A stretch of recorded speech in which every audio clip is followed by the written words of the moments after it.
Bienvenue pour cette cinquième édition déjà des Engage Calls. Le temps passe vite. J'espère que vous m'entendez tous et que vous pouvez tous me voir. On est ravis d'accueillir pour cette cinquième édition Fabrice Bonifay, qui est à la fois le président du C3D et le directeur du développement durable du groupe Bouygues. On y reviendra après. Comme vous le savez, les Engage Calls, ou ceux qui ne le savent pas, c'est un temps pour mieux comprendre ce qui nous arrive, cette crise, et puis pour essayer de construire déjà, ou se projeter dans la construction de ce système, dans la reconstruction de ce système que nous voudrions améliorer, corriger. Et je pense que ce temps nous est venu de réfléchir différemment au système et à la société que nous habitons. Ce que nous allons faire dans cette heure qui arrive, ce sera à la fois d'intervenir, d'interviewer et d'interagir avec Fabrice, mais aussi dans un second temps, de poser des questions et puis ensuite, à partir de cette heure, dans un atelier d'intelligence collective, de concrètement essayer d'envisager des solutions, des pistes d'idées et d'actions autour des questions qu'aura soulevées Fabrice. Juste quelques mots sur les prochaines éditions. Nous aurons la chance d'accueillir pour la prochaine édition Gilles Boeuf, l'ancien président du Muséum d'histoire naturelle, qui est aussi évidemment un éminent spécialiste du vivant et qui viendra nous faire réfléchir au lien que nous avons aujourd'hui avec le vivant et la façon dont nous pouvons, en tant que citoyens, que salariés, que dirigeants d'entreprise, la façon dont nous pouvons, nous l'espérons, régénérer ce lien particulier au vivant. Et l'intervention de Gilles qui se relie beaucoup au défi sur la biodiversité qu'on a lancé avec Engage, mais aussi à la nouvelle consultation qui sera rendue plus officielle demain avec Civocratie, justement sur le lien que nous entretenons, nous, en tant que salariés, en tant que dirigeants, avec le vivant. Deuxième prochaine aussi intervenant, nous aurons la chance d'accueillir Reza, le grand photo reporter, fondateur d'ONG, qui depuis 40 ans aujourd'hui se bat pour, par l'art, émanciper les enfants, les jeunes adultes de Paris à l'Afghanistan, qui viendra donc nous dire la nécessité d'utiliser, on va dire, l'art comme source d'émancipation, et puis qui sera accompagné par un grand violoniste soliste, Romuald Grimbert-Barré, qui nous donne la chance de venir à la fois jouer, interpréter plusieurs morceaux la fois prochaine, mais aussi de nous dire comment, à l'heure du numérique, il est plus que jamais nécessaire, utile de revoir la façon dont nous devons protéger les artistes-interprètes et leur donner toute la place qu'ils méritent dans la société de demain. Et puis on finira le cycle la prochaine fois, avant d'en commencer un autre, avec l'intervention de Karine Jacquemart, la directrice de Foodwatch France, qui nous dira à quel point aujourd'hui nous devons lutter contre certains lobbyistes. Elle parlera notamment de la théorie du choc et comment on peut nous-mêmes lutter, développer nos armes de lobbying pour l'intérêt général. Voilà. Il me reste évidemment à remercier nos différents partenaires. J'espère ne pas en oublier. OnePoint, Ashoka, la Fresque du Climat, Flynn, Civocratie, C3D, LookSharp, Spark News. On les cite parce qu'on veut que cette aventure soit une aventure, on va dire, éminemment collective, et que ce sera la meilleure façon, je crois, en alliant nos forces, de réussir à faire, à lutter pour que cette société que nous appelons de nos voeux voit le jour. Deux petites questions plus, on va dire, techniques. La première partie, je vais interviewer Fabrice. Voilà, mais vous pouvez dès à présent remonter certaines de vos questions par l'intermédiaire de la zone de chat qui est au cœur, centre de votre écran. Et puis dans la deuxième partie, la deuxième demi-heure, eh bien, je prendrai une à une vos questions. Et dans ce cas-là, il vous suffit de lever la main et puis on vous ouvrira Laura vous ouvrira le micro et vous permettra eh bien voilà, de poser directement vos questions à Fabrice. Voilà, Fabrice, je te vois. En tout cas, voilà, ça y est. En revanche, je ne vois pas nécessairement ton. Voilà, je vois que ton son est ouvert, Fabrice, tu m'entends? Oui, oui, j'entends très bien. Bien, bon, alors Vous bienvenue, on est m'entendez? ravis d'accueillir Fabrice. Euh, Première question, je t'ai Mm. déjà présenté, mais globalement, tu interviens à deux titres en fait. Et ce qui est passionnant, à la fois en tant que président du C3D, et donc avec toutes les recherches que tu mènes aujourd'hui pour essayer justement de comprendre comment les entreprises et les directeurs du développement durable peuvent faire levier pour changer les choses et l'accélérer. Et puis aussi dans ta position chez Bouygues en tant que directeur du développement durable, puisque tu occupes cette position depuis 13 ans, en ayant cette envie forte aussi de faire changer les choses à l'intérieur d'un grand groupe. Alors justement, commençons. Euh, Comment te sens-tu aujourd'hui dans cette crise et dans ce possible basculement? Et qu'est-ce que cette crise t'évoque, en fait, Fabrice? Ouais, enfin, je voudrais bien qu'il y ait un basculement, mais On peut le souhaiter je, quand même. Ouais. je suis un peu sceptique sur le fait qu'il y ait le basculement tout de suite. Par contre, que Ouais. ça nous incite à réfléchir pour qu'on ne reproduise pas certaines erreurs, oui, mais enfin, la sortie de crise sera comme avant. Par contre, les analyses qui vont accompagner cette sortie de crise vont peut-être nous permettre de réfléchir sur un après-crise, c'est-à-dire dans quelques temps, lorsque Mmh. on va devoir choisir des trajectoires, peut-être en tirer quand même quelques enseignements, même si, hélas, notre capacité d'oublier et notre capacité à ne pas prendre en compte en fait les enseignants du passé est une caractéristique finalement d'Homo sapiens. Parce qu'en Mmh. fait, quand on regarde l'histoire humaine, c'est une succession de tragédies, de guerres, de famines, etc. Et en fait, on s'aperçoit qu'on apprend quand même assez peu, hélas, de nos erreurs. Euh, Moi, je me rappelle que mon grand-père me disait que son père lui avait dit après 14-18, plus jamais ça. Et 20 ans plus tard, bingo, Deuxième Guerre Mmh. mondiale. Donc, alors que la Première Guerre mondiale avait été une boucherie infâme. Donc bon, on verra, hein, on verra. Mais je suis en tout cas résolu dans ma sphère d'influence, qui est petite, de faire en sorte que les choses évoluent plutôt dans le bon sens, c'est-à-dire que l'on puisse rebondir, repartir sur des narratifs, sur des nouvelles façons de vivre différentes, jusqu'à temps d'arriver à une taille critique qui nous permettra de faire basculer l'ensemble à la fois des entreprises et de l'humanité. C'est Mmh. certainement une utopie, mais il n'y a rien de mieux que de vivre avec des utopies, hein. Mais c'est des utopies que tu rends concrètes parce que tu te bats au quotidien, au jour le jour, à travers le Sud-Trasé, à travers tes responsabilités chez Bouygues, pour quand même faire évoluer les choses. Donc, Hein. Moi, ta façon de combattre un petit peu pessimiste, peut-être, c'est d'y aller, quoi. ouais, enfin moi je suis extrêmement, oui, assez pessimiste dans la nature humaine, même si elle a des côtés formidables. On l'a vu avec la crise du Covid, avec ce que les soignants ont fait, les éboueurs, tous ceux qui étaient au front finalement. Mmh. Et ça, je trouve ça formidable. Donc l'homme est bon, en général, c'est le système qui n'est pas toujours très bon. Et moi, mon action, je la perçois dans l'action. C'est-à-dire, Mmh. pas dans des. Alors certes, pour que cette action devienne concrète, est perceptible, il faut l'expliquer, il faut faire du prêche, mais pour être crédible, en fait, ce que tu fais parle plus fort que ce que tu dis. Donc, dans mon entreprise, j'essaye d'initier des projets, voilà, des projets très concrets. Et c'est ça qui me donne l'essentiel de ma crédibilité aujourd'hui, c'est que je ne suis pas dans l'incantation, je suis dans la mise en place de projets. Alors, il y en a qui marchent, il y en a qui marchent moins bien, il y en a qui marchent plus, il y en a qui vont remarcher, Mmh. mais depuis des années, j'essaye de mettre en place des projets concrets. Euh, et quand je regarde dans le rétroviseur, je m'aperçois quand même qu'il y en a quelques-uns qui ont très bien fonctionné. Et alors justement, aujourd'hui, on est quand même dans une situation évidemment inédite,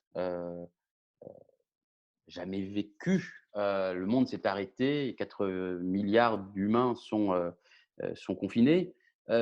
Toi, quand tu discutes à l'intérieur des groupes de travail que tu as mis en place au C3D, comment les autres dirigeants d'entreprise vivent la situation? Surtout, d'une certaine façon, comment arriver aujourd'hui à essayer, c'était le titre de cette émission, à concilier cet impératif de court terme qui va être économique, social, et puis cet impératif peut-être moyen ou long terme qui est certes économique et social, mais aussi environnemental notamment. Comment arriver à faire tout ça? Enfin, tu as pas de boule de cristal, mais comment tu fais? Comment tu perçois des débuts de solutions ou d'idées là-dessus? Bon, dans toute crise, il y a une temporalité qui est propre à chacune des crises. Et là, aujourd'hui, bon, les gens sont un peu abasourdis hein, par la vitesse où ça s'est passé, tout ça. Euh, je pense qu'il y a peu de gens qui auraient imaginé que les premières informations données aux 20 heures au mois de décembre sur un virus qui est apparu dans un marché chinois auraient conduit la France et l'Europe en confinement total le 13 mars. Quoi, hein. Je pense qu'il n'y aurait Mmh. pas grand monde qui aurait imaginé ça. Alors, en fait, aujourd'hui, il y a l'urgence de la sortie de crise, une urgence sociale essentiellement, hein, avec 40 millions de chômeurs aux États-Unis, avec 10 millions de chômeurs en France, avec des gens qui sont quand même dans des situations extrêmement précaires. Donc, cette urgence sociale, il faut l'écouter. Hein, il faut d'abord, il y a l'urgence sanitaire, on est loin d'être sorti de l'auberge quand même, hein, pour l'instant, au niveau de Bien sûr. la disparition totale du virus, ce qui n'est pas du tout le cas. L'urgence sociale, puis ensuite, viendra le temps de réfléchir sur la façon de réorienter la raison d'être des entreprises. Et ça tombe bien parce que c'est un travail qui avait déjà commencé à être fait par certaines entreprises avant la crise du Covid-19. C'est à quoi les entreprises servent, parce que c'est essentiellement quand Mmh. même les entreprises qui créent la valeur dans ce pays. Donc ça va certainement accélérer cette réflexion sur la raison d'être. Et on doit nous continuer, nous entreprises, et puis ceux qui sont à peu près conscients de ce qui va se passer après, et ce qui est déjà en train de se passer avec la crise climatique, c'est comment on va flécher l'argent qu'on va devoir dépenser pour refaire partir la machine. Ouais. Est-ce qu'on la flèche vers des business models qui sont de toute façon à terme condamnés, ou est-ce que cet argent, vu que disait Macron, ça ne pousse pas dans les arbres, est-ce qu'on va le flécher vers des investissements un peu plus responsables? C'est toute la question qui n'est pas tranchée encore aujourd'hui de la part des politiques. Il y a un peu tout et son contraire qui cohabitent là, dans les prises de décision Mmh. qui vont devoir être prises. Et nous, il va falloir qu'on soit extrêmement vigilants pour faire en sorte que le peu de moyens qui nous restent aujourd'hui, on sache le mettre au bon endroit. Et ça, c'est pas gagné. C'est pas gagné du tout, hélas. Tu dis que je vois des questions qui arrivent, qui sont intéressantes sur la question. Tu parles de création de valeur, mais est-ce qu'on crée vraiment de la valeur aujourd'hui ou est-ce qu'on la détruit, hein, si on met les valeurs au pluriel notamment. Les questions de qu'est-ce que tu as fait chez Bouygues, ça envahit. La question que j'ai envie de te poser là tout de suite, c'est euh, tu dis que les choses n'avancent pas assez vite. Tu parles beaucoup de passage à l'échelle. Mais comment faire en fait, enfin, concrètement, comment toi tu essayes de faire ça? Qu'est-ce qui fonctionne, qu'est-ce qui fonctionne pas? Pour reprendre la question de Véronique notamment. Alors, le sujet du passage à l'échelle, c'est vraiment le sujet central, car aujourd'hui, il ne nous reste plus beaucoup de temps, en fait. Hein. Le temps nous est compté par les scientifiques du GIEC nous disent qu'on doit donc diviser par 2 nos émissions de gaz à effet de serre d'ici 2030, par 3 d'ici 2050. Donc, on connaît maintenant le tempo pendant lequel on doit réinventer tout, en Mmh. fait, pour arriver à caler nos modèles par rapport à nos modèles d'affaires, par rapport à ce que disent les scientifiques. Et donc, ça correspond en diminution de nos pollutions, nos émissions de gaz à effet de serre, à la moitié de ce que le Covid va générer en 2020. Donc, ça veut dire que si on veut y arriver, il faudrait qu'on ait un Covid tous les 2 ans pour maintenir le climat dans un état correct d'ici Certains 2050. disent même un peu plus, mais ouais. Mmh. Bon, les chiffres, on n'est pas à Ouais, 1% près, mais exactement, ouais. on sera à moins 8% d'émissions de gaz à effet de serre à la fin de l'année, si ça reprend à BU à partir de juin. Et il faudrait qu'on baisse de 4 à 5% par an pour être à 2 degrés. Et effectivement, si on veut être à Mmh. 1,5 degré, c'est 7% par an. Donc, c'est l'équivalent d'un Covid par an. Donc, c'est énorme. C'est énorme. On voit bien qu'on n'y est pas du tout. Et donc, pour accélérer ça, on va avoir besoin de plusieurs forces convergentes. Première force, c'est les entreprises. Je pense que c'est là où ça peut aller le plus vite, dès lors que le conseil d'administration, que la direction générale a compris que son intérêt, c'était quand même de se sauver soi-même en sauvant l'humanité. Parce qu'il n'y aura pas d'entreprise prospère à l'horizon 2025-2030 dans un océan de misère. Donc ça peut aller assez vite parce que les entreprises, c'est pas, comme je le dis souvent, c'est pas des démocraties. Une fois qu'il y a une direction générale qui a décidé quelque chose, on y va, quoi, hein. C'est quand même assez militaire comme mode de fonctionnement les entreprises. Alors on peut le déplorer, enfin ça fonctionne quand même d'une manière assez alignée. Mm. Ensuite, le deuxième territoire où les choses peuvent basculer assez vite, c'est les villes, pour d'autres raisons, parce que souvent les villes, les gens comprennent mieux le pourquoi de faire tel ou tel effort, parce qu'ils en voient tout de suite les bénéfices. On l'a bien vu à Paris d'ailleurs, que ceux qui gueulaient contre les pistes cyclables, ce n'étaient pas forcément les Parisiens, c'était ceux qui habitaient à côté de Paris et qui venaient à Paris en voiture, qui étaient embêtés par ces travaux. Mais on a bien vu qu'aux élections, Anne Hidalgo n'a pas Balayé. été sanctionnée Ouais. par sa politique environnementale, bien au contraire. Et c'est vrai dans d'autres villes. Euh, donc ces deux sphères, l'entreprise et les collectivités locales, les territoires, c'est certainement là où on peut aller le plus vite. Là où je suis plus sceptique, c'est au niveau des accords nationaux et internationaux, où là, je pense qu'on n'y arrivera pas, parce que c'est juste impossible de se mettre d'accord à 190 nations qui ont des intérêts contraires, avec des dirigeants incompétents. C'est juste mission impossible. On en est à la COP 26 et je pense qu'il y aura la COP 27, la COP 30, 72, et on sera toujours en train d'essayer de se mettre d'accord. Donc le mouvement viendra par les citoyens, des mouvements comme moi je suis très admiratif de ce que fait Greta Thunberg, par les collectifs des jeunes étudiants là, du Réveil écologique en France, mais il y a ce type d'organisation dans beaucoup d'endroits dans le monde. Donc ces gens-là participent aussi à faire qu'il y ait une prise de conscience. Donc les citoyens, les entreprises, les villes, et tout ça, il faut qu'on arrive à une taille critique de manière à ce qu'on n'a pas besoin d'avoir la majorité. Hein. C'est qu'il y a une taille critique de ces différentes organisations qui Point de fera que ça bascule. basculera et qu'on aura cet effet domino contagieux, mais ça sera une bonne contagion, là, pour le coup, qui fera que le monde basculera complètement dans ce nouveau paradigme du vivre mieux pour, au lieu du vivre plus vite et du vivre, de gagner plus pour gagner plus, à travailler moins pour vivre mieux. Ce qui est un peu ce qu'on essaie Tu, de as, pousser. tu es adepte de la sobriété, donc. Hein, Oui, alors mais la sobriété, pas la sobriété moyenâgeuse, ce que tu veux dire. comme un ascète Ouais. restreint. Non, c'est pas de cette sobriété-là dont il est question. C'est déjà de lutter contre tous les gaspillages qui nous entourent et qui sont finalement des marges de progrès très faciles à aller attraper. Hein, donc aujourd'hui, tout est gaspillage. On construit trop de mètres carrés, nos voitures sont utilisées que quelques pourcents du temps, les calories alimentaires qui sont produites sont gaspillées. Il faut savoir qu'on gaspille 60% des calories alimentaires qui sont fabriquées par l'agriculture. Donc, déjà, réduire ce gaspillage, ça nous ferait déjà gagner pas mal de résilience. Et puis ensuite, adopter effectivement la vraie intelligence demain, la vraie high-tech demain, elle sera dans le low-tech. Ça peut apparaître comme un paradoxe, mais le vrai génie demain, ce sera d'arriver à maintenir le confort que nous avons aujourd'hui, parce que personne ne veut revenir à un confort des années 80, notamment dans certains domaines comme le médical, etc., mais en dépensant toujours moins de ressources et toujours moins d'énergie. Et ça, il va falloir être extrêmement intelligent et travailler beaucoup plus en mode collaboratif pour arriver à utiliser toujours moins de ressources en maximisant la fameuse valeur dont on parlait tout à l'heure. Et ça, c'est possible, parce qu'il y a des solutions dans tous les domaines ou presque. Ce qu'il faut maintenant, c'est les rendre désirables auprès du plus grand nombre et que les clients deviennent prescripteurs en fait, de ces solutions-là, alors qu'aujourd'hui, ils sont plutôt sceptiques. C'est la pression de la société civile qui va aussi favoriser et accélérer le basculement, en fait. Hein. Ben, la société Et civile contraindre va les entreprises de toute façon à bouger.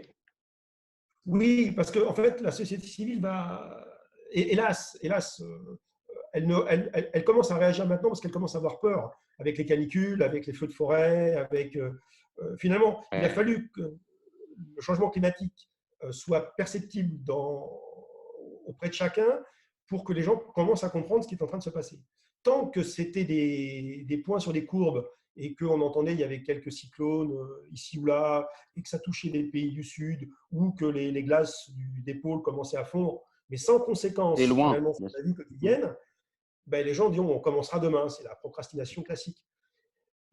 La canicule qu'on a vécue l'an dernier, les feux de forêt, etc., les gens vont se dire oh là là, mais ça se rapproche. Là, hein, c'est un peu comme quand Mmh. un avion s'écrase sur la planète. Quand, tout le monde, quand ça s'écrase en Australie, on dit merde, c'est con. Puis 3 minutes après, on n'y pense plus. Quand ça s'écrase à Bordeaux, quand on est en France, ça nous intéresse plus. Ben là, le changement climatique, aujourd'hui, ça se Il se rapproche. rapproche, il se rapproche. Enfin, il est déjà très présent ailleurs, mais hélas, mais il se rapproche beaucoup en France. Question qui revient, hein, dans le chat. 2 questions. Premièrement, comment toi tu fais chez Bouygues? Comment tu fais pour l'accélérer? Tu me dis, on se connaît bien, tu me dis souvent: «Mais ça va pas assez vite chez Bouygues. J'essaye, mais ça va pas assez Bouygues». Donc comment essayer de faire ça? Et deuxième question, qui est liée, et la 5G alors, ça c'est de la sobriété? Ouais. Ah, Voilà. elle a été posée 5 fois, donc là, je la fais. Non, mais il n'y a aucun problème. Aucun problème pour répondre à cette question. Alors, chez Bouygues, déjà, moi, je ne suis pas un perdreau de l'année hein, chez Bouygues, je sais comment ça fonctionne, il y a des codes. C'est une formidable société, Ouais. hein, on peut faire plein de choses. Mais ce n'est pas plus facile qu'ailleurs. Donc, comment je m'y prends, en tout cas? Chacun fait ce qu'il veut. Hein. Moi, je vais vous donner ma façon de m'y prendre. Mmh. C'est ça ce qui nous Il y a intéresse. la plupart des gens, chez Bouygues comme ailleurs, sont des gens responsables qui ont un cerveau, qui comprennent. Mais à condition de passer le temps qu'il faut pour leur expliquer les tenants et aboutissants. Donc, on passe beaucoup de temps avant d'entamer l'action, d'expliquer pourquoi on veut le faire. Mmh. Celui qui a un pourquoi qui le fait vivre peut supporter tous les comment. Donc, on commence par expliquer pourquoi. Et lorsqu'on a un nouveau projet, on essaye de trouver un porteur de projet. Parce que dans une entreprise où il y a 1500 filiales, qui est présent dans 85 pays, c'est pas possible de faire prendre en masse un groupe de cette importance. Donc, comme je connais très bien le groupe, je trouve toujours un porteur de projet dans lequel, enfin, avec lequel je vais pouvoir planter mon projet et le faire grandir. Un allié, quoi. Un Un allié dans allié, la place. exactement. Un allié objectif qui va croire à mon truc parce qu'il me connaît, parce qu'il me fait confiance, parce qu'il a lui-même des convictions, parce qu'il sent que c'est le moment, parce qu'il sait qu'il a un client qui peut adhérer, etc. Donc, on travaille comme ça. Et puis, une fois qu'il s'est approprié, parce que c'est le plaisir d'être cause, hein, une fois qu'il s'est approprié le projet pour lui-même, eh bien, on le laisse faire parce que nous autres, on n'a pas forcément toutes les compétences dans ma direction pour pouvoir mettre en œuvre. C'est beaucoup plus facile d'initier l'idée que de mettre en œuvre. Moi, j'ai un Mmh. respect infini vis-à-vis des entrepreneurs qui sont les vrais héros, en fait. Hein. Moi, je ne fais que proposer une idée, j'ai une vague idée comment on pourrait y arriver, mais après, derrière, s'il n'y a pas l'entrepreneur pour passer de l'idée à la réalisation, ça ne peut pas marcher. Donc, Bien sûr. donc moi, j'y vais avec ma force de conviction, euh, avec des benchmarks éventuellement. Les gens aiment bien avoir des benchmarks pour comment ça se passe ailleurs, ça les rassure un peu. Puis ensuite, on fait un pilote, on fait un proof of concept, de manière à essayer de faire démarrer le truc. Et puis comme dirait Mathieu Baudin, au pire, ça marche. Au pire, ça Mmh. marche. Quand ça marche, on est Bien super sûr. content parce que ensuite, par contagion, les collègues viennent voir, bah, tiens, tu as lancé BHEP, BPOS, BPAS, on a lancé énormément de projets depuis 13 ans. Et puis quand ça marche, je peux te dire que la contagion se fait très rapidement. Alors par contre, un truc que je ne fais pas, Alors c'est justement, qu'on ne ouais, travaille ouais. pas avec des gens qui sont sceptiques, cyniques, qui passent leur temps à dénigrer, qui sont jamais d'accord avec rien, qui me disent mais oui, mais ça marchera jamais ton truc, etc. Donc les pessimistes dans l'âme, au sens où pessimistes négatifs, Mmh. y compris chez Bouygues, je ne passe pas une minute de mon temps avec ces gens-là. Il y a tellement de Ouais. gens qui veulent bien faire qu'il vaut mieux s'occuper de gens qui veulent avancer. Est-ce que tu peux nous donner des exemples de réalisations, concrètes? Il va y en avoir plein, mais en choisir une peut-être, un peu, comment dire, qui t'a marqué en fait, un combat que tu as réussi et pour nous inspirer? Bah oui, bah, le combat, c'est l'un des premiers combats que j'ai mené quand je suis arrivé à la direction de Point Durable, donc en 2007, hein, chez Bouygues. Bah, c'est des bâtiments énergie positive. Voilà, j'avais vu un documentaire, je raconte souvent cette Mmh. histoire, un documentaire sur Arte sur la maison d'un architecte qui s'appelait William McDonough, hein, celui qui a inventé le cradle to cradle, hein, et qui avait fait une maison à énergie positive. Voilà, donc il avait ultra passive et qui produisait sa propre énergie avec des panneaux solaires à l'époque, et qui avait compris que sur un an, enfin, qui avait enregistré, mesuré que sur un an, il produisait plus d'énergie solaire qu'il n'en consommait pour lui-même. Et je me suis dit, ben, c'est peut-être possible de faire la même chose, mais à une échelle d'un bâtiment plus important. Ouais. Et j'ai été vendre ça au PDG de Bouygues Immobilier à l'époque, qui m'a pris pour un fou. Mais on a fini par monter un GIE qui s'appelait le GIE Enjeu Énergie Positive. Et c'était une dame qui avait pris la tête de ce GIE, qui a quitté Bouygues depuis, mais qui est une fille extraordinaire, qui s'appelle Marie-Annick Lebar. Et on s'est mis d'accord avec une dizaine autres d'entreprises pour essayer de trouver les moyens de construire un bâtiment à énergie positive à l'échelle de ce qu'on faisait chez Bouygues à l'époque, donc un bâtiment de 23 000 m². Eh ben, on l'a fait. On l'a inauguré en 2011. Ce bâtiment, il existe toujours, il est à Meudon. C'est le premier bâtiment BEPOS de France. Et puis, on s'est dit, est-ce qu'on est capable de reproduire le même exercice sur un bâtiment ancien? Eh bien, j'en ai parlé à Martin Bouygues. Et puis, Martin il a dit, ben oui, mais il y a Challenger. Il y a Challenger, le bâtiment historique, le siège social historique de Bouygues Construction. Et Martin a mis toute son énergie pour convaincre les entrepreneurs de construction de rénover ce bâtiment. Alors, ça n'a pas été un long fleuve tranquille, hein. C'est un bâtiment de 70 000 m² qui est devenu le premier bâtiment tertiaire rénové à énergie positive, avec énormément d'innovations déjà à l'époque, en 2009, hein, c'était il y a 11 ans. Géothermie, sonde adiabatique, 60% de l'eau eau grise, eau noire, traitée sur place, réinjectée dans un circuit secondaire, photovoltaïque, ferme solaire au sol, 400 prises de véhicules électriques, électromobilité. Enfin, on a fait la totale. Bon, eh bien ça c'est des projets concrets qu'on peut montrer à nos clients. Et j'en ai une cinquantaine comme ça, hein, mais ça dure un peu plus longtemps. Oui, c'est très bien. C'est très bien d'avoir un exemple. Dernière question avant d'ouvrir la parole à nos internautes, ceux qui suivent. D'ailleurs, je vous invite à commencer à lever la main si vous avez une question à poser. Je sais qu'il y en a beaucoup qui arrivent, donc ça va pleuvoir à mon avis. C'est difficile de donner des conseils, mais allez, humblement, qu'est-ce que tu peux nous conseiller, par exemple, si on est salarié d'une entreprise, admettons qu'on ne soit pas un dirigeant. Qu'est-ce qu'on aurait comme conseil pour faire avancer les choses, pour faire avancer notre entreprise dans le bon sens? Une intuition ou des choses que tu as testées? Tu as parlé de l'alliance, ça c'est chercher les alliés, ça c'est fondamental, mais est-ce que tu aurais d'autres conseils à nous donner? Alors, les conseils, je ne sais pas, moi j'évite, enfin, je ne sais pas si les conseils, en tout cas, je donne ma propre expérience. Des inspirations ou des expériences que tu aimerais partager, voilà. Ouais. Ouais. Donc, moi je pense que, je dis souvent, la sincérité triomphe de tout, hein. Il faut être sincère, il faut beaucoup travailler, se renseigner sur… moi, je viens de l'excellence opérationnelle, j'ai fait ce métier-là pendant des années, et j'ai compris que ce qui était important, c'est de chercher les meilleures pratiques. Donc, les best in class, ceux qui nous inspirent. Donc, dans tout ce que j'ai essayé de faire chez Bouygues, j'ai dit, mais avant de réinventer l'eau chaude, regardons un petit peu ce qui se passe.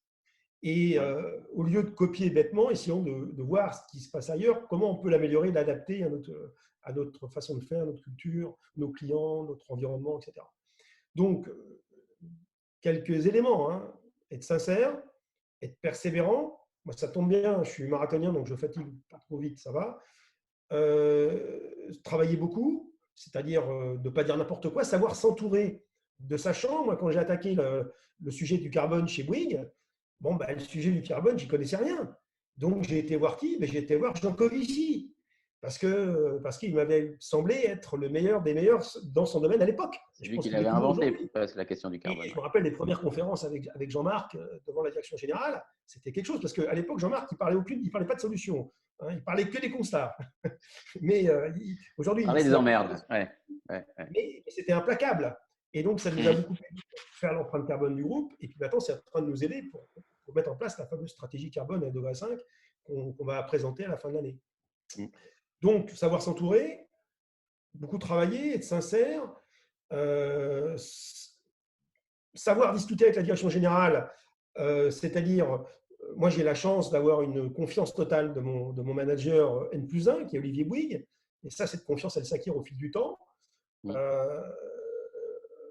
en se disant la vérité, notre patron aussi, des vérités qui ne sont pas toujours faciles à entendre, et en instaurant un climat de confiance qui nous permet d'avancer le plus vite possible avec ceux qui veulent avancer. Donc j'insiste beaucoup là-dessus sur le fait qu'une entreprise, ce n'est pas un tout homogène, hein, ce n'est pas vrai. Hein. Donc il y a des niveaux de maturité qui sont extrêmement différents du business unit à l'autre, d'un dirigeant à l'autre. Et donc travailler avec des alliés pour aller plus vite, pour faire une percée, j'appelle ça une percée, et ensuite démontrer que ça fonctionne pour ensuite déployer plus largement. Voilà. Voilà comment je m'y prends. Alors, Gilles Vermeulen-Roche s'y prend différemment. Hélène s'y prend. On est 164 entreprises au C3D. Ils ont tous du talent, hein, nos responsables d'aider en France. Ils le font avec leurs moyens, avec leurs convictions. Je sais qu'il y a des directions générales qui n'ont pas du tout le même niveau de maturité sur ces sujets. La réglementation qui ne nous aide pas, des politiques qui ne nous aident pas. C'est pas facile. Mais bon, il nous reste 10 ans, il nous reste 3000 jours. Hein. Donc maintenant, je l'avais déjà dit il y a 2-3 ans, il faut qu'on accélère. Maintenant, il faut vraiment qu'on accélère beaucoup, beaucoup si on veut avoir une chance de laisser à nos enfants une planète habitable. Eh ben, c'est ce qu'on va s'efforcer de faire dans les années qui viennent. On peut commencer à prendre les questions. Laura, est-ce que tu pourrais ouvrir le micro de William, qui a posé pas mal de questions en ligne sur la question de la bourse, sur la question de la neutralité carbone, etc. William, si tu veux bien, the floor is yours. Est-ce que William est là? Je suis là. Génial, William, je t'écoute.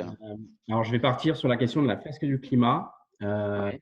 En repartant d'une expérience, j'ai animé la fresque du climat en janvier à l'École nationale supérieure d'architecture et de paysage de Lille. Et la fresque n'a pas juste servi à faire la fresque. Elle a surtout initié une réflexion au sein de l'école pour se dire, OK, en 2050, on doit être neutre carbone, donc l'architecte doit être neutre carbone. Ça veut dire quoi vis-à-vis de l'enseignement que l'école doit fournir? Absolument. L'éducation est centrale. Les étudiants et l'équipe pédagogique se sont réunis à l'issue de cette fresque pendant 3/4 d'heure et ont mis en avant le fait que l'essentiel des cours portait sur le neuf, sur le béton et sur l'acier, et que ce n'était pas compatible avec un objectif COP21. Et donc, ce qui a été demandé, c'était que l'essentiel des cours porte sur la rénovation et sur tous les matériaux à empreinte carbone nulle, locale, biosourcée. Ta question, s'il te plaît, William. Donc, ma question, c'est de la même manière qu'en fait, ça bouge, cette école a bougé, c'est-à-dire c'est donné un cap complètement compatible avec la COP21. Est-ce que l'ensemble des 4 dirigeants de Bouygues, construction ou autre, se sont dit on fait la fresque et après on initie une vraie réflexion pour être pertinent en termes de solutions et de cap à tenir? Merci. Alors, oui, on est des gros utilisateurs de la fresque et j'ambitionne même que le 100% des collaborateurs du groupe Bouygues, donc 130 000, fassent la fresque. Donc on en est loin, hein. On en a fait quelques dizaines pour l'instant. On va y arriver. Mais on va former des fresqueurs. Là, c'est Mélina Longpré là, qui, dans mon équipe, a lancé cette dynamique et on va la continuer de manière à ce que tout le monde fasse la fresque, y compris, bien sûr, la direction générale. Il y a certains membres de direction générale de métiers qui l'ont fait, mais pas tout le monde. Il faut du temps pour le faire, mais en tout cas, c'est un outil formidable qui a été inventé par Cédric Riembach. Qui est là, qui est en direct. Il est là. Bonjour, salut Cédric. Et c'est un outil qui nous aide beaucoup pour effectivement, en peu de temps, finalement, bien comprendre les tenants et aboutissants, les causes-effets. C'est plus facile, c'est plus sympa de faire la fresque que de faire un PowerPoint qui dit la même chose et qui est plus souvent rébarbatif. Donc oui, alors après, sur la construction durable, et ce que vous avez dit, moi je suis 100% d'accord avec vous, sauf qu'il ne faut pas quand même oublier qu'on a des clients et qu'aujourd'hui, ce n'est pas tant nous qu'il faut convaincre, c'est comment on va arriver Et aujourd'hui, le marché, c'est pas, hélas, et ça, c'est pas la faute de Bouygues, hein, pour le coup, c'est plutôt la faute de la régulation. Le marché, il est sur le neuf. Il n'y a pas de marché de rénovation aujourd'hui. Il y en a très peu dans le tertiaire, il n'y en a quasiment pas dans le logement, pour des raisons que je serai capable de vous expliquer très, très précisément. Donc, comme il faut payer les salaires tous les mois et que 70% de notre chiffre d'affaires part chez nos sous-traitants, eh bien, on essaye d'être irréprochable, au moins sur la construction durable, dans le neuf. Et là, je pense que personne ne peut dire le contraire, que Bouygues, en matière de construction durable dans le neuf, on est les leaders aujourd'hui. En termes de nombre de bâtiments BBVCA, BREEAM, LEED, bâtiments énergie positive, bientôt BHEP, on est parmi les leaders au monde dans la construction neuve durable. Là où vous avez complètement raison, c'est que ce n'est pas suffisant et que le vrai travail à faire, c'est sur la rénovation. Donc sur la rénovation, on a plein de solutions qui sont dans les cartons, sur l'industrialisation de la rénovation des bâtiments, avec le programme Énergie-Strong notamment, mais on attend quelques leviers de déblocage de la part de la régulation française et internationale pour accélérer dans le domaine de l'industrialisation de la rénovation. Et puis aussi sur les modèles constructifs, si je reviens au neuf, il est clair que le béton, qui représente grosso modo 6 à 7% des émissions de gaz à effet de serre au monde, c'est un matériau qu'il faut absolument remplacer, au moins pour les logements, par d'autres matériaux. Donc on y travaille aujourd'hui, et pas simplement avec des matériaux, des bétons bas carbone, qui existent déjà, mais avec bien sûr la construction bois, avec de la terre crue. Mais passer du tout béton ou tout bois en tout terre crue, ça demande un certain effort. Ce n'est pas les mêmes fournisseurs, ce n'est pas les mêmes architectes, ce n'est pas les mêmes façons de construire. On y travaille actuellement. On sait que sur les 25 000 logements qu'on construit par an, aujourd'hui, il y en a à peine 1000 qui sont en mode bois aujourd'hui. On espère passer à 50% en 2025, 2026, et puis peut-être 100% en 2030. On a le même effort à faire, nous, dans la construction, que l'industrie automobile va avoir à faire en passant du tout thermique diesel ou essence, à certainement un tout hydrogène d'ici 2035. Ben, nous, on a le même effort à faire. Ben, bonne nouvelle, en tout cas, si on arrive à le faire, et c'est tout l'enjeu aujourd'hui de mon combat, eh bien, ça va créer des emplois non délocalisables et ça va nous permettre d'améliorer notre indépendance énergétique, au moins en France, parce que les 12 millions de logements qui sont aujourd'hui chauffés au fioul ou au gaz, si demain on arrive à faire des bâtiments passifs avec du bois, eh bien, on résoudra une grande partie des 30% de l'empreinte carbone qui concerne aujourd'hui le bâtiment. Donc, merci, encore une fois, ce que je voudrais dire, c'est que dans tous les domaines, sauf l'aviation civile, il y a des solutions. La difficulté maintenant, c'est effectivement l'accélération des solutions. Et pour accélérer les solutions, il y a plein de choses à faire. Mais concomitamment, il faut le faire en même temps. Porteur d'espoir. Aurélie, merci William. Aurélie Remetteur veut poser une question. Laura, si tu veux avoir la gentillesse. Je la connais, là. Ou Laetitia, je sais pas qui. Ah là là, tu la connais déjà. Ah, allez. Aurélie. C'est Next Bouygues. Tu es là? Ah là, elle arrive avec des billes. Alors, Aurélie, tu es là? Je vous entends, je vous vois. Bon, très bien Aurélie, on t'écoute. Salut Fabrice. Bonjour Aurélie.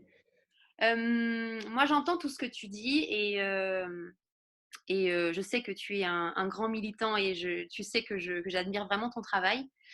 Moi, ça fait quelque temps que je suis bloquée sur la question de la conscience et tu l'as un petit peu évoqué. Et en fait, quand on regarde notre système économique aujourd'hui, les gens qui ont monté les grosses entreprises qui existent de nos jours, c'est des personnes qui, au départ, n'étaient pas là pour verdir la planète, étaient là pour créer du capital. Et comment, moi je me pose vraiment souvent cette question aujourd'hui, comment on fait pour… parce que pour moi, toute la question, elle est vraiment dans la prise de conscience profonde, à l'intérieur, dans les tripes. Et on fait comment pour que ces dirigeants qui pourraient vraiment changer la donne réussissent à faire comment on arrive à faire que ces gens-là prennent conscience. Et parce que je me rappelle bien dans des groupes de travail avec des membres de Codir, hein, de cette unité opérationnelle où je travaillais chez Bouygues, chez Rénovation Privée, il y avait un rêve qui a émergé un jour qui était de dire « Et si un jour on arrivait à refuser les affaires qui ne sont pas green et pas sincères ?» Personnellement, ça m'avait beaucoup touchée d'entendre ça. Et voilà, c'est pas vraiment une question, enfin si, c'est une question comment changer les consciences, c'est une question vaste, mais voilà, c'est ce sujet, il me semble assez central, en fait, dans le switch qui pourrait intervenir un jour. Ouais, je pense que les dirigeants aujourd'hui, ils prennent conscience petit à petit parce qu'ils ne sont pas sourds et aveugles, donc ils voient bien la pression des parties prenantes. Leurs enfants également, je vois beaucoup de dirigeants qui arrivent à un certain âge, aux alentours de 60 ans, ils ont des enfants qui sont grands et qui les poussent à penser autrement. Ça, je pense que c'est une façon pour eux de prendre conscience. Mais comme disait Al Gore, hein, le management, c'est une énergie renouvelable. Hein. Donc, quand on prend la moyenne d'âge de tous les patrons du CAC 40 aujourd'hui, c'est quand même assez élevé, d'ailleurs plus élevé que dans d'autres pays, et que mécaniquement, il va y avoir une nouvelle génération de managers qui va arriver et qui va, à mon avis, arriver avec un autre mindset, avec une autre… c'est difficile quand même pour un manager qui a toute sa vie fait abstraction complètement des sujets qui nous animent aujourd'hui, donc des problématiques de l'environnement, le fait de cette croyance de la croissance infinie dans un monde fini en ressources, de ces croissances économiques complètement iniques. C'est difficile quand on arrive à la fin de sa carrière de dire putain, mais j'ai tout faux en fait, j'ai tout merdé, quoi. Donc c'est très compliqué. Donc moi je pense que l'arrivée de nouvelles générations de managers plus jeunes, plus conscients du fait que de toute façon le futur ne sera pas une continuité linéaire du passé, que les succès économiques du passé ne garantiront rien les succès futurs compte tenu de la nouvelle donne qui est la contraction des flux physiques auquel on va assister, parce que le PIB, vous le savez tous, c'est notre capacité à utiliser toujours plus d'énergie. Ben, elle n'a pas de peau, il y en aura de moins en moins. Donc, il va y avoir une contraction de l'économie. Et comme je dis souvent, c'est plus facile d'être un bon manager en période de croissance que d'être un bon manager en période de décroissance, parce que c'est bien ça qui va arriver. Donc là, il va falloir qu'on ait des vrais pilotes dans l'avion, quand même, avec des vraies stratégies, avec une raison d'être affirmée, et pas simplement des slogans pour faire bien dans des conventions de communication. Donc, on va avoir la vraie valeur des gens. Là, aujourd'hui, même, je vais oser dire un truc. En période de croissance extrême, on met un chimpanzé à la tête de beaucoup d'entreprises. C'est la même chose, en fait. Hein. Enfin, encore que un chimpanzé est peut-être plus intelligent que l'homme sur certaines questions. Mais ce que je veux dire, c'est qu'il n'y a pas besoin d'être un grand stratège quand tout est en croissance. Maintenant que ça va changer, il va falloir qu'on ait des capitaines d'industrie qui soient des vrais visionnaires et qui accompagnent leur organisation dans un changement de modèle qui va être quand même assez violent, parce qu'on remet en question tout. On remet en question le modèle d'affaires, le modèle de management, la façon d'innover, qui sera plus technocentré, mais qui sera low-tech, juste tech, smart-tech. Donc ça, c'est quand même on est quand même une société technophile. On va peut-être parler un petit peu de la 5G, je vous dirai 2-3 choses là-dessus. Mais les anthropologues du 21e siècle ou du 22e siècle verront cette période, je pense qu'on est en train de vivre, et notamment la décennie 2020-2030, comme une période de shift, en fait, une période de rupture. Et il va y avoir des gagnants de cette rupture, et puis il y aura des perdants.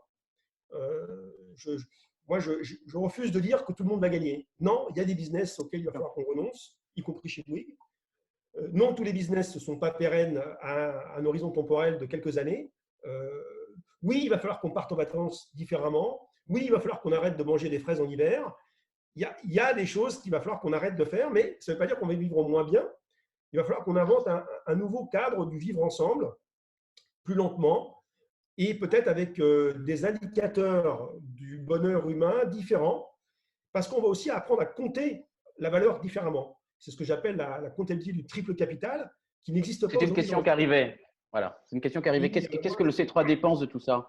Est-ce que vous mettez en place, est-ce que vous testez la comptabilité triple capital? Pas encore, mais une chose est sûre, c'est que on a décidé au C3D, je l'ai mis dans les 4 objectifs, j'en ai parlé lors de mon discours des vœux il y a quelques semaines, lors de Change Now. J'ai pris conscience récemment, ça fait à peu près 1 an, en allant voir d'ailleurs une pièce de théâtre qui avait été organisée par Tech for Life, où on mettait en scène notre ami Jacques Richard, qui est l'un des pères de la méthode CARE, que certains, j'imagine, connaissent bien ici aujourd'hui. Et puis, je me suis dit, ça fait longtemps qu'on tourne autour de cette question de la valorisation du capital immatériel. C'est comme des sujets qu'on connaît au C3D depuis des années, mais on n'avait pas de modèle. Et là, il nous amène un modèle. Et puis, on s'aperçoit que finalement, il n'y en a pas un, mais il y en a 6 ou 7 qui cohabitent aujourd'hui. Il y en a aux États-Unis, il y en a 2 en France, etc. Et moi, j'ai l'intime conviction que très rapidement, il va falloir que dans les entreprises, on mette en place cette comptabilité du triple capital, c'est-à-dire qu'on ait la même obsession dans les entreprises de préserver le capital financier au même titre que le capital humain, le capital naturel. Et pour ça, il faut mettre au passif du bilan nos externalités environnementales négatives et les externalités humaines négatives. Si on ne les met pas au passif du bilan, si on considère que les matières premières sont gratuites, parce que c'est Mère Nature qui nous les offre gratuitement, et que du coup, on n'a rien besoin de provisionner, soit pour les régénérer, soit pour les conserver mieux, eh bien, on va à la catastrophe. Parce que ce modèle linéaire, il ne fonctionne pas. Mathématiquement, il n'est pas soutenable. Donc, il va falloir qu'on compte la valeur autrement. On va peut-être s'apercevoir qu'on va gagner peut-être moins d'argent, mais la contrepartie du fait d'être un peu moins rentable, c'est la durabilité. Donc, il faut choisir entre vivre vite, on est extrêmement rentable, mais ça va s'arrêter assez rapidement, ou vivre un peu plus longtemps avec des modèles d'affaires qui seront plus réalistes, en fait, par rapport à ce que la nature peut nous offrir. Merci Fabrice. Il y a une question qui revient, qui nous est très chère chez Engage, qui est celle de l'alliance, qui fera plaisir à Philippe Lukacs, qui travaille sur un livre sur le sujet. C'est finalement comment, pour faire basculer on va dire un secteur d'activité, on peut aussi s'allier à des concurrents. C'est-à-dire la compétition, ça veut dire au départ courir avec. Donc, se souvenir de l'étymologie du mot et se dire, est-ce que dans ton secteur, vous essayez, vous arrivez de mieux en mieux, de plus en plus peut-être, à avoir des stratégies d'alliance pour travailler notamment sur ces sujets-là? Ben, pas assez. Et ça, c'est un vrai levier qu'il faudrait pouvoir activer plus. Alors, je sais que dans le domaine du rail, ma collègue Cécile Texier, ils ont initié dans ce domaine-là une approche qui s'appelle Responsible, où ils se sont associés entre concurrents pour travailler ensemble dans des domaines de R&D, dans des domaines de mise en place de nouveaux modèles, notamment sur les mesures de consommation d'énergie, sur l'allègement des trains, etc., pour faire en sorte de dire, voilà, on n'a pas intérêt à se faire la guerre sur ces sujets-là, parce que c'est l'intérêt de la profession dans son ensemble. Et moi, ça ne me gênerait pas qu'on s'associe avec Stanska, Vinci, Eiffage ou les majors du BTP chinois pour mettre de l'argent sur la table pour inventer un béton bas carbone. Si ça peut accélérer le processus, on voit bien que là, pour la recherche d'un vaccin contre le Covid-19, il y a pas mal de laboratoires qui travaillent ensemble, pas tous, parce qu'il y a aussi une guerre commerciale derrière. Mais moi, ça ne me choquerait pas. Alors, pour l'instant, on l'a pas fait. C'est ce qu'ils font dans l'hydrogène, notamment. Comment ? Ce qu'ils font dans le secteur de l'hydrogène. C'est ce qu'ils font dans le secteur de l'hydrogène, parce qu'il y a un effet de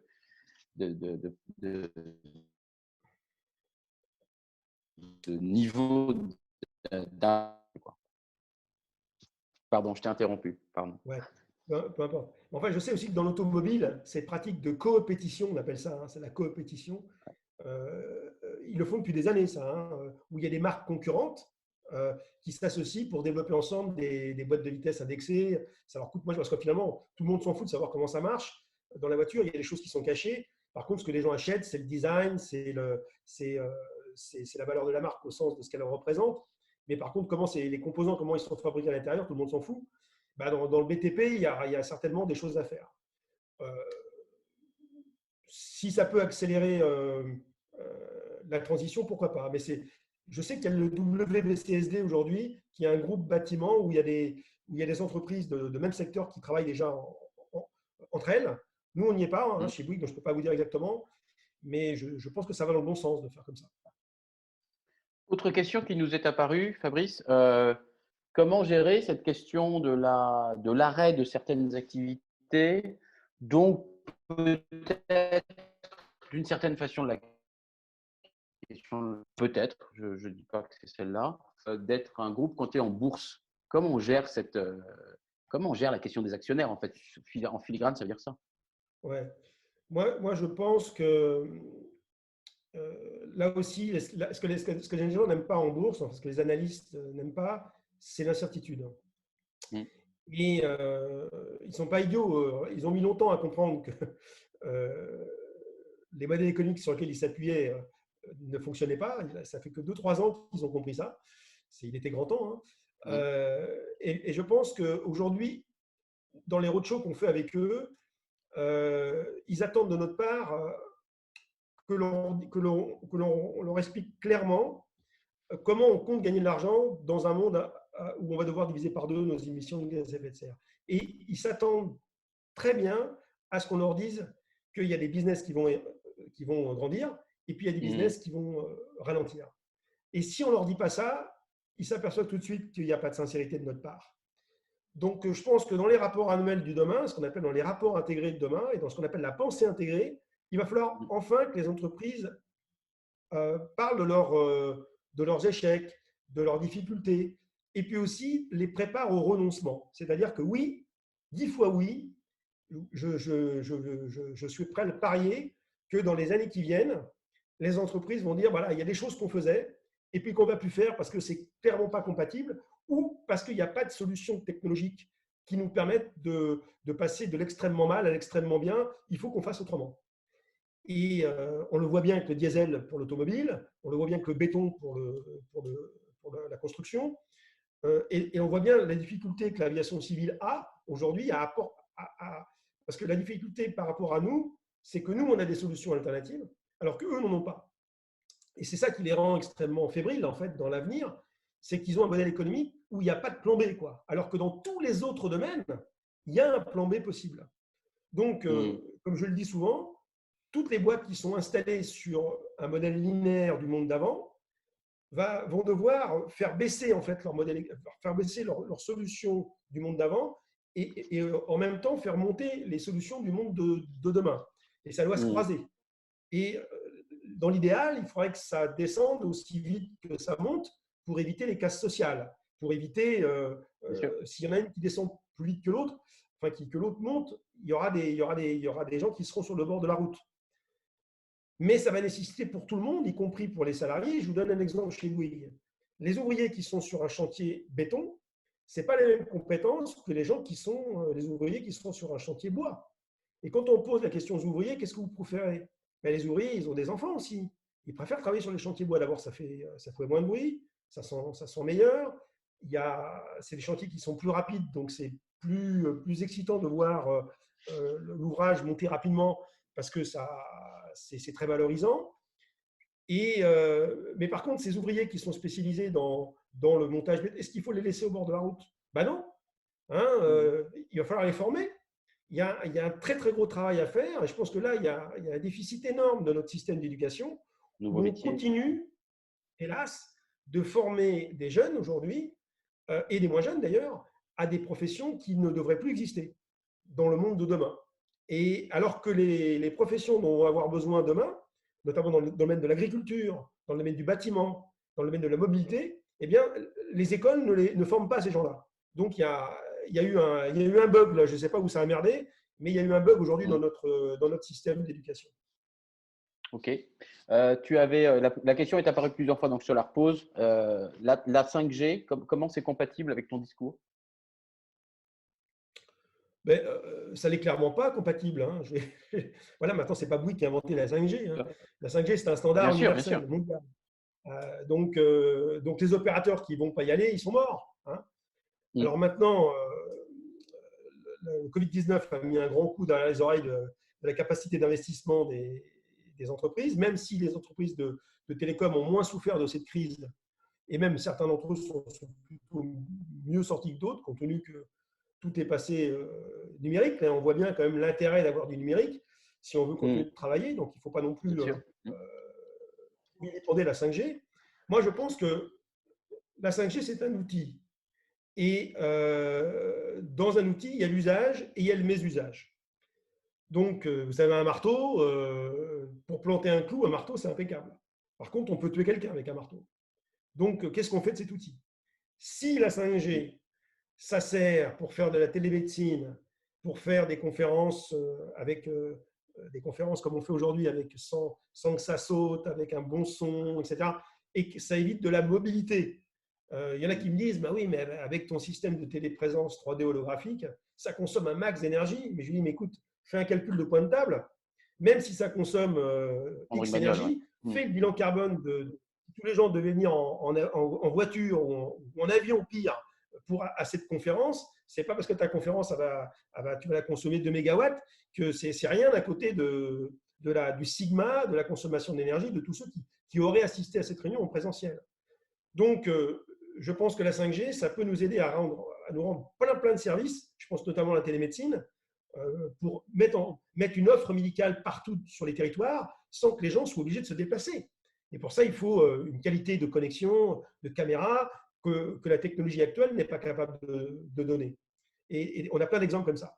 Donc, alors par contre, la 5G pour des vidéos de chats en 4K, pour du porno, pour des usages qui sont pour des vidéos qu'on voudrait continuer de regarder dans le métro alors qu'on pourrait les télécharger avant de partir en Wi-Fi, etc., pour des usages futiles, quand on sait que la bande passante de Internet, aujourd'hui, c'est 70% de conneries, hein, on peut le dire. Bon, il faut aussi, au lieu de vilipender ceux qui portent ces technologies, regardons ceux qui les utilisent. Et mettons un prix aussi, un bon prix pour dissuader d'utiliser ces technologies en mésusage. La question de l'usage est fondamentale. Ouais, ok, on a bien compris. Merci Fabrice. On va bientôt terminer. Je voudrais te poser une question un peu rituelle chez nous.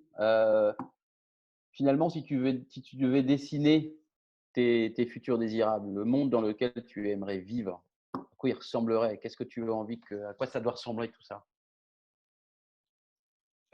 Pour avoir été vraiment dans la compétition moi-même dans ma vie, hein, à travers le sport que j'ai pu faire, etc., j'ai compris finalement, j'ai fait beaucoup de conneries en fait, hein, ce qui m'a permis de comprendre qu'il ne fallait pas continuer d'en On apprend pas faire. mal par tes conneries. Ouais. Voilà, on apprend pas mal. C'est là qu'on apprend le mieux d'ailleurs, hein. Et aujourd'hui, moi j'ai envie de ralentir. Et puis surtout, j'ai envie d'être utile. On est heureux quand on est utile, utile aux autres, notamment, utile dans sa mission, et travailler avec des gens bienveillants. Voilà, continuer de travailler. Moi, il me reste une dizaine d'années de vie professionnelle, peut-être même moins, enfin j'espère peut-être même beaucoup moins, pour que je puisse avoir le temps de faire autre chose. Et notamment, ce qui m'intéresserait, c'est de faire de l'enseignement. Là, on est en train d'écrire un livre avec Céline Puffardichvili là, sur l'entreprise contributive. Ouais. Et, il y a un blog d'ailleurs, que vous pouvez aller, l'entreprise contributive, qui est très bien. Donc ça nous passionne avec Céline d'écrire ce livre. On l'écrit à deux mains. Et après, il faudra le promouvoir pour l'expliquer, son contenu, pour donner envie à tous les entrepreneurs du monde entier de dire, voilà, il y a un modèle d'entreprise qui fonctionne dans un temps long, qui prend en compte les enjeux de long terme, qui nécessite d'aligner 5 planètes bien distinctes et qui apporte une méthode en fait, pour y arriver, parce qu'un but sans méthode est un non-sens. Donc, moi, je voudrais avoir le temps de promouvoir cette approche auprès d'abord des entrepreneurs qui en ont besoin, des futurs entrepreneurs, c'est-à-dire ceux qui se lancent dans l'entrepreneuriat. Et pour moi, c'est des héros, hein, ceux qui se lancent dans l'entrepreneuriat. Hein, je suis très admiratif. Et puis aussi auprès des jeunes qui ont besoin, je pense, dès le lycée et bien sûr encore plus dans les écoles de commerce et les écoles d'ingénieurs, de comprendre que le modèle linéaire qu'on apprend encore à HEC ou à l'ESCP ou à Dauphine ou à l'ESSEC, ce modèle, il est mort. Donc, on leur apprend des choses qui ne servent à rien. Donc, demain, très bientôt à plus rien, bien sûr. On remplace tous ces manuels de management par le bouquin sur l'entreprise contributive. Voilà, c'est ça que je voudrais faire demain, d'être toujours plus utile jusqu'à temps que ça ne sert plus à rien d'en parler parce que tout le monde le fera. Inch'Allah. On aime bien terminer par une illustration, on va dire, artistique. Tu as choisi un tableau qui est assez parlant. Est-ce que Laetitia ou Laura pourraient partager voilà, ce tableau, il arrive. Est-ce que tu peux en dire quelques mots? Peut-être certains l'ont déjà reconnu. Voilà, quel est-il et pourquoi tu l'as choisi? Ça fait longtemps que je pense à ce tableau. Moi, je suis d'une nullité crasse dans tout ce qui est artistique, etc. Mais celui-là, il me plaît parce qu'en fait, c'est une métaphore. Alors, c'est quoi déjà? C'est quoi, Fabrice? C'est le radeau de la Méduse, Géricault, Théodore. Il date à peu près de 1818, sachant que le naufrage de ce navire de commerce colonial qui allait de France au Sénégal, vous savez, s'est échoué sur un banc de sable qui était parfaitement répertorié sur des cartes déjà à l'époque, parce que c'est que les bateaux à l'époque, ils longeaient les côtes. Hein, les instruments n'étaient pas assez précis pour se balader vraiment au large. Ouais. Et il y avait quand même ils avaient quand même des cartes qui précisaient qu'il y avait quand même à certains endroits des bancs de sable. Bon, le capitaine du radeau du bateau qui s'est échoué sur ce banc de sable a été d'une incompétence totale parce qu'il n'a pas tenu compte de ce qui est marqué sur les cartes. Et ensuite, il a cumulé un nombre d'erreurs incalculables qui fait que sur les 147 personnes qui étaient à bord, il n'y en a que 15 qui sont arrivés à bon port, dont lui d'ailleurs. Et ça a été un scandale à l'époque parce qu'il a été bien sûr jugé pour incompétence. Et en fait, ce qui m'inquiète le plus, moi, c'est que, notamment dans le domaine politique, on a beaucoup de gens qui sont aujourd'hui pas assez courageux. Je crois que c'est Cynthia Fleury qui a écrit un bouquin il y a quelques années, La fin du courage. Et ils veulent toutes les ors de la République, ils veulent toutes les plumes sur leur tête. Mais en fait, quand on est à ces postes-là, la moindre des choses, c'est d'avoir le courage de prendre des décisions qui peuvent être impopulaires, mais qui sont des décisions nécessaires pour l'intérêt général. Et en fait, à cause de leadership, ouais. Comment ? C'est ça le leadership. À cause de tout un tas de sujets dont on pourrait parler, ces gens-là ne prennent pas les bonnes décisions parce que souvent ils sont là, on sait pourquoi ils sont là, on sait comment ils ont été mis là, et notre système il est complètement dévoyé, quoi. Donc j'ai pas d'approche de remplacement, hein, même si j'ai quelques idées là-dessus, mais le problème c'est le management dans les entreprises, le problème c'est le management dans les gouvernements, et on a une crise de leadership énorme aujourd'hui avec des gens qui sont à la tête des pays ou à la tête des entreprises qui n'ont juste pas le niveau, qui n'ont pas l'humanisme pour pouvoir comprendre ce qu'est l'intérêt général, qui n'ont pas compris les grands mécanismes des écosystèmes du vivant et qu'il faut sanctuariser le vivant. Je sais que vous allez recevoir demain Gilles Boeuf, je suis archi fan. La prochaine fois, Gilles Boeuf, ouais. Que j'adore. Il a aussi pratiquement tout compris, ce monsieur. Et on a besoin, je pense, d'avoir des patrons, des leaders. On a besoin de leaders. Hein. Je crois encore au leadership, même si je crois aussi à la capacité des gens à prendre en main leur destin à la base. Mais pour opérer des grandes transformations, il nous faut des grands leaders. Merci vraiment beaucoup, Fabrice, pour un discours que tout le monde a trouvé, je crois, franc, transparent, humble, en disant que tu essaies, que tu te bats et c'est transparent sur ton rapport à ta position, à ce que fait Bouygues. Voilà, moi j'ai adoré. Donc, merci infiniment d'avoir partagé ce temps avec nous, qui nous a fait, je crois, beaucoup de bien et qui nous montre qu'il faut tenter, il faut faire, quel que soit son optimisme, son pessimisme par rapport au monde qui vient. Donc, merci infiniment. Il nous reste à nous dire que pour ceux qui sont inscrits, on se retrouve dans la session d'intelligence collective. Donc, il y a un lien qui est apparu, puis vous avez déjà reçu les autres, ceux qui veulent participer, qui sont inscrits, un lien pour aller sur l'autre Zoom. Il reste à dire, peut-être qu'on peut le partager, qu'on ouvre demain, ou dès maintenant, on va dire, la consultation citoyenne sur la question de la biodiversité, évidemment sur laquelle on parlera beaucoup la prochaine fois avec je vais y arriver avec Gilles Boeuf. Et donc, écoutez, bon vent à tous. On vous envoie plein d'amour et de courage. Et puis, on se retrouve la semaine prochaine ou par mail ou par différents échanges très vite. Et encore une fois, Fabrice, mille merci à toi et à très bientôt. Salut.